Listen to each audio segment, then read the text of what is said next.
بسم اللہ الرحمن الرحیم۔ نافع سے روایت ہے کہ حضرت عبداللہ بن عمر رضی اللہ عنہما نے ایک ٹھنڈی اور برسات کی رات میں اذان دی، پھر یوں پکار کر کہہ دیا کہ لوگو اپنی قیام گاہوں پر ہی نماز پڑھ لو۔ پھر فرمایا کہ نبی کریم صلی اللہ علیہ وآلہ وسلم سردی اور بارش کی راتوں میں مؤذن کو حکم دیتے تھے کہ وہ اعلان کر دے کہ لوگو اپنی قیام گاہوں پر ہی نماز پڑھ لو۔ صحیح بخاری حدیث نمبر 666۔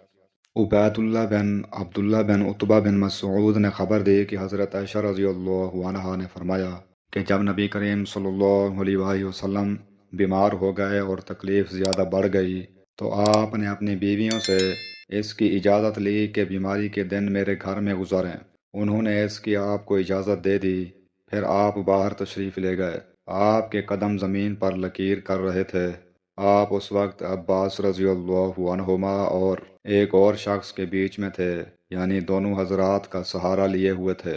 عبید اللہ راوی نے بیان کیا کہ میں نے یہ حدیث حضرت عائشہ رضی اللہ عنہا کی عبداللہ بن عباس رضی اللہ عنہما سے بیان کی تو آپ نے فرمایا اس شخص کو بھی جانتے ہو جن کا نام حضرت عائشہ رضی اللہ عنہا نے نہیں لیا؟ میں نے کہا کہ نہیں۔ آپ نے فرمایا کہ وہ دوسرے آدمی حضرت علی رضی اللہ عنہ تھے۔ صحیح بخاری حدیث نمبر 665۔ ابو سلمہ بن عبد الرحمن سے روایت ہے، انہوں نے کہا کہ میں نے ابو سعید خدری رضی اللہ عنہ سے شب قدر کو پوچھا۔ آپ نے فرمایا کہ بادل کا ایک ٹکڑا آیا اور برسا یہاں تک کہ مسجد کی چھت ٹپکنے لگی جو کھجور کی شاخوں سے بنائی گئی تھی۔ پھر نماز کے لیے تکبیر ہوئی۔ میں نے دیکھا کہ نبی کریم صلی اللہ علیہ وآلہ وسلم کیچڑ اور پانی میں سجدہ کر رہے تھے۔ کیچڑ کا نشان آپ کی پیشانی پر بھی میں نے دیکھا۔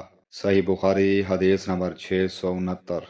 عبداللہ بن عمر رضی اللہ عنہما سے روایت ہے کہ ان حضرت صلی اللہ علیہ وآلہ وسلم نے فرمایا کہ جب تم میں سے کسی کا شام کا کھانا تیار ہو چکا ہو اور تکبیر بھی کہی جا چکی ہو تو پہلے کھانا کھا لو اور نماز کے لیے جلدی نہ کرو، کھانے سے فراغت کر لو۔